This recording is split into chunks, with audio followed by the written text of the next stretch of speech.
Hello, hello, high level listeners. Do you ever hear native speakers use phrases like pull over or set off and you feel a little bit lost? Well, you're not alone. Phrasal verbs are tricky, but they're the secret to sounding more natural in English. And today we're breaking down 10 super useful ones for driving and taking public transportation. So stick around because by the end of this video, you'll be using them like a pro. Welcome back to High Level Listening. This is our YouTube channel where we give you side-by-side British and American English all at the same time. And today we're sharing another phrasal verb episode. This phrasal verb topic is now a part of our phrasal verb study pack, which is available on our High Level Listening store. That includes the phrasal verb episodes, exclusive PDF worksheets, word lists, and ad-free MP3s for every single unit, including this one. It's available now. So you can get that study pack from our store by clicking in the link below. All right, so let's get back to today's class. Like always in these videos, we'll explain each phrasal verb very simply, giving you a very good definition. Now, sometimes phrasal verbs have multiple meanings, and that can get a little confusing. So we are just going to stick to this topic, driving and using public transportation. So we're going to give you these good definitions, make sure that you understand them very easily. Then we'll give you 4 example sentences for each one. So let's jump into the first one. To set off or to set out.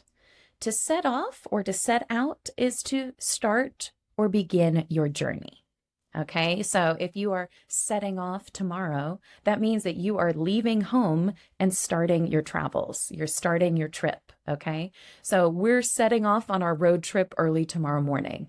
We're beginning our road trip. We're starting our road trip. We're setting off on our road trip early tomorrow morning. They set out pretty early this morning, so I'm sure they'll be tired by the time they get here. They set out pretty early this morning. That means that they started their journey. They started their trip really early. They set out pretty early this morning, so I'm sure they'll be tired by the time they get here. Yes, as Kat said, there are 2 variations, set out and set off. They both have the same meaning, so you can choose your favorite. For example, we set off early this morning to avoid the traffic. Another example, let's set out after breakfast so we can catch the sunrise on the way. I think for me, in the UK, set off is probably more common, but I understand both, and so will other native speakers. The next one is fill up. Fill up. If you fill up the car, that means you put fuel in the car. So you fill it with gas, petrol, diesel, whatever. You put fuel in the car. You probably go to a petrol station in the UK, a gas station in the US, take the nozzle, put it in and fill up. And once you have filled up your car, you should have a full tank and ready to drive. You might hear people say, I'll fill up the tank before we leave for the beach. You can fill up the car or fill up the tank. The tank is the fuel tank container in your car. You'll hear both. So I'll fill up the tank before we leave for the beach.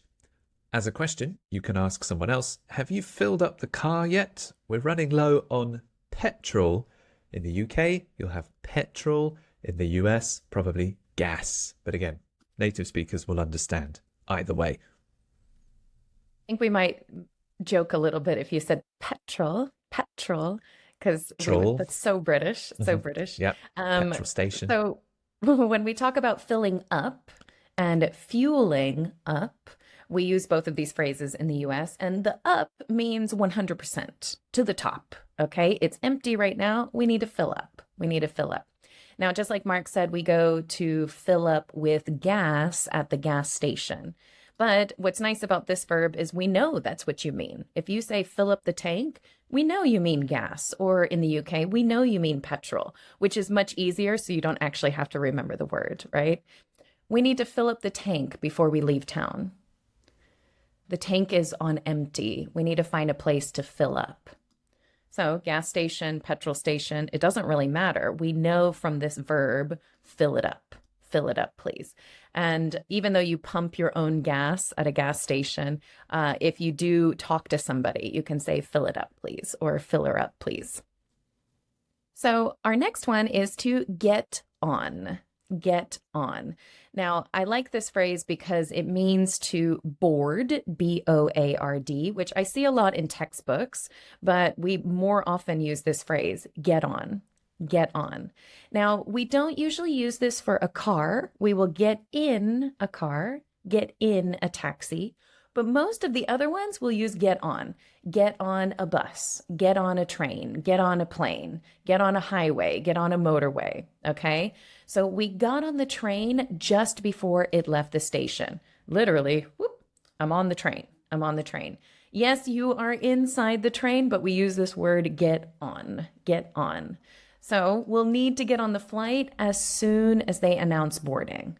We'll need to get on the flight as soon as they announce boarding. You can also use this phrase, get on, when you drive your car and you get onto a highway or a motorway, those wide, fast roads that often go to other cities. So you might say, you need to get on the motorway and drive for 30 minutes. Or, yeah, I'm trying to get on the highway, but there's lots of traffic. And then one more normal example about boarding a train. In the past tense, I got on the wrong train and ended up in a different city. So when you're at the train station, make sure you get on the correct train. Okay, next phrasal verb. This is more to do with driving. Again, speed up. Speed up. So we have the same particle, up. In this case, up means to increase, or do it more. So speed up is increase your speed. Go faster, push the pedal harder. So why are you speeding up? There's a red light ahead. Speeding up means going faster. The opposite would be slowing down. You need to slow down. There's a red light ahead. Why are you speeding up? There's a red light ahead. We're about to stop. You should only speed up when it's safe to do so. You can speed up to the speed limit. Don't go any faster. But yes, sometimes if you join a highway, if you get on a motorway, you need to speed up to match everybody else. Don't go too slow. Another example phrase, a lot of people just speed up when they see a yellow light. So yellow light is about to become a red light. So a lot of people speed up and go faster to go through so they don't have to wait. I'm guilty of that. Yes. If I see the me too. yellow light, I'm definitely going to speed up and get through it. Yeah, right. Yellow means And speed up. I think that's the and official rule. and the phrase when I speed up to go through the yellow light, it's speed through the yellow light. Oopsie. Oh, good one. Right? Yeah. I'm late. Yeah, I'm guilty I'm of that busy. for sure. Can you speed up a little? We're going to be late. Can you go faster, please? Can you speed up a little? We're going to be late. I sped up because I saw everyone else was speeding up. Sometimes you're in a new country, you're driving, and you're going the speed limit, right? But everyone around you is going really fast. So, well, I sped up because I saw everyone else was speeding up. I'm just going to go the same as everyone else. Now, there is another American word that we use, and we sometimes use pick up speed. So if you pick up speed, you go faster and faster. So it is very similar to speed up, to pick up speed, right? So my old car doesn't pick up speed like it used to. Yeah, that means it doesn't go as fast. It doesn't speed up like it used to. All right, we've got kind of two similar ideas for this next one. If you have children, this is a very common one. At the beginning of the day, you take your kids to school and you drop them off. Drop them off. Now, be careful. You don't want to just use the word drop because drop means to let them go and they fall on the ground. So we drop them off. It sounds much nicer, I guess. So we drop them off at school. So if you get into a taxi or an Uber and you say, oh, you can drop me off right here. You can drop me off right here. Or if you, at the end of the day, go and collect your children, we would say you pick them up. You pick them up, put them in the car, drive back home. Okay, so my bus picks me up around the corner at the bus stop. So you can pick someone up, the bus picks you up, the taxi picks you up. That means I am entering the bus. I am entering the taxi. I am entering the car, right? I am being picked up, right? My bus picks me up around the corner at the bus stop. Another example using that passive form, the kids usually get picked up at the front of the school. So it's maybe not by me, but by the bus or the other parent. They get picked up. So they're waiting, a car comes and collects them. If you need to ask for help, you can say, "Are you picking me up later? Or should I get a ride with my friends?"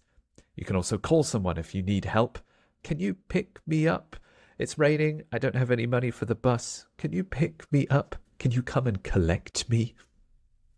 Okay, next set is an opposite phrase, hop on or hop off. Again, you might know hop as like a little jump, rabbits, hop. And this means you quickly get on public transport. If you get on, you hop on. If you get off, you hop off. We'll use this especially for public transport and especially if it's a short journey. Maybe you only go 2 minutes on the bus, so you hop on, go 2 minutes, hop off. So I'm thinking for short journeys only. So you might say, "I'll hop off the bus at the next stop and meet you there." In the past tense, it's regular, so it's hopped. They hopped off the tram to grab some coffee before continuing their journey.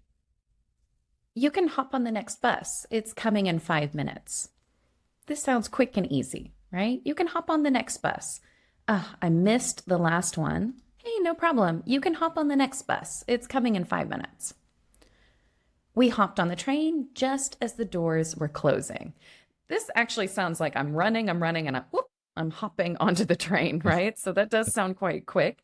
We hopped on the train, so hopped on the train just as the doors were closing. So beep, beep, beep, beep, beep, and whoop. Okay, just quickly hopping on the train. No problem, no problem.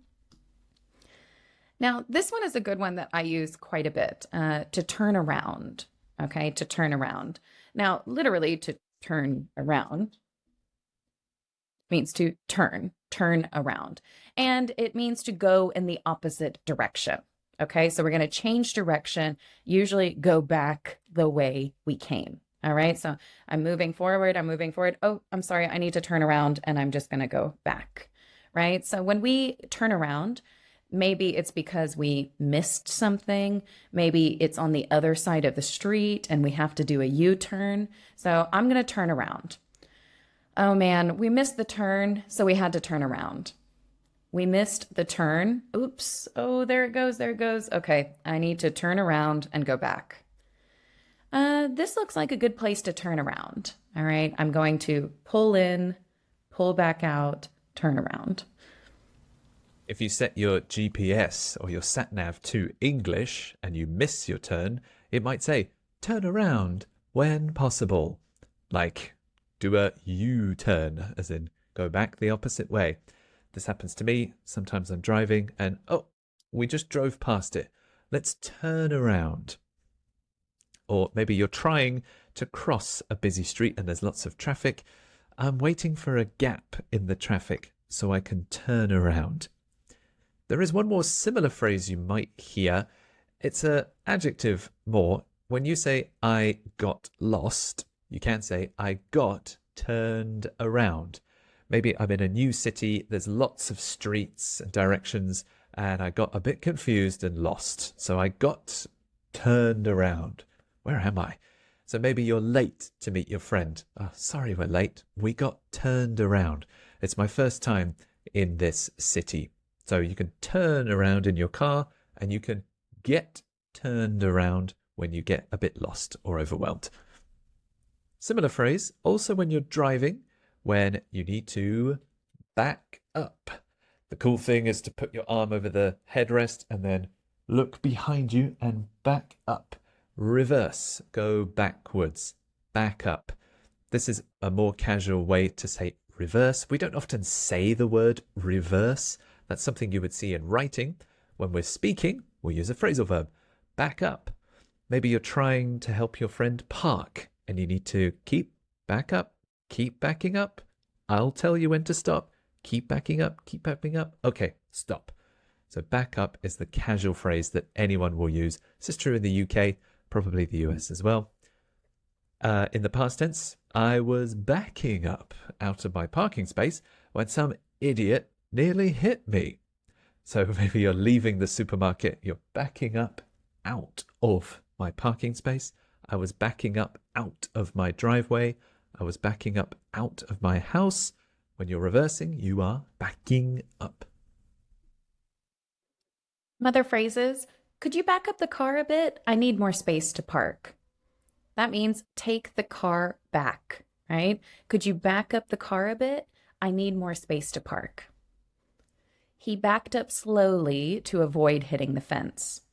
If you back up too fast, you might hit something behind you. So you need to back up quite slowly. He backed up slowly to avoid hitting the fence. Our next one is to pull over, okay? Pull over. Pull over. You might hear this in a TV show. Ma'am, can you pull over, please? And this would be the police talking to you. So that means that you need to pull your vehicle to the side of the road, meaning you need to drive your car slowly to the side of the road and stop your car. All right, so I pulled over. The police officer signaled for me to pull over. Usually it's on the side of the road. Sometimes it's in a parking lot. Sometimes it's just in a safe place where you can drive the car slowly to the side and stop your car. Okay, so the police officer signaled for me to pull over. Hey, can we pull over soon? I need to use the restroom. Okay, well, I'm going to take the car off the freeway. We're going to exit the freeway and we're going to stop at a restroom, or we're going to stop at a rest area or even a restaurant. Can we pull over soon? I need to use the restroom. Yeah, as you can hear, it's not just the police who have the power to pull you over. If you're tired or you don't want to drive or you need a little bit of a break, you can just pull over if you're feeling too tired to drive. Just stop the car at the side of the road in a safe place. You should pull over if you're feeling too tired to drive. In the past tense, it's regular. Pulled over. He pulled over to the side of the road to take a phone call. So it's illegal to talk and drive in many countries. So if you get a phone call, you should pull over, stop, and then answer the phone. One more phrasal verb about stopping. This is a great example of native speakers using phrasal verbs just to use phrasal verbs, because the phrase is park up. Park up. So you can correctly just park at the supermarket, park in the car park, park in your space. But if you want to sound a bit more casual and friendly, you can also say park up at the supermarket, park up at work, or just park up. I parked up and went inside. It just means you stop your vehicle in a parking space or in a car park. In the UK, you go to a car park where the cars like to play. As an example, he parked up quickly and ran inside to avoid the rain. One more. After driving for hours, we finally found a good spot to park up by the lake. Now, the American version is a little bit different. Mark said that they add the word up and it doesn't really mean anything. For us, it does actually mean something. We probably wouldn't park up somewhere. We would park somewhere up the street or park somewhere up the road. So when we use the word up, we're actually using it as a direction. So British English, we parked up. That's simple. I would simply say we parked. And if I do use the word up, I mean the direction, like up the street or up the road or up over there, kind of in that direction. So we parked up near the entrance to make it easier to carry the groceries. So close to the entrance, up by the entrance, kind of north or up. The parking lot was full, so we had to park up on the street, meaning up on the street, maybe up north a little bit, up on the street. All right, so there you go. Another amazing list of useful phrasal verbs and phrases that you can use when you're talking about driving or using public transportation. So we hope that these phrases were very interesting for you. Which one was one of your favorites from today? Did you learn any new phrasal verbs that you hadn't heard before? Let us know in the comments below. We read and reply to every single one, and we love hearing from you guys. Yes, we really do. If you really liked the video today, you can click like and even subscribe to make sure you never miss any of our 2 videos that we post every single week. And again, if you really want to take your phrasal verb knowledge to the next level, don't forget to check out the Phrasal Verb Study Pack. It includes PDF worksheets and free versions of the MP3s and lots of extra materials to help you. That's available in the link in the description below. Thank you so much, everyone. We really appreciate it. See you next time for our next English video here on High Level Listening. Bye-bye.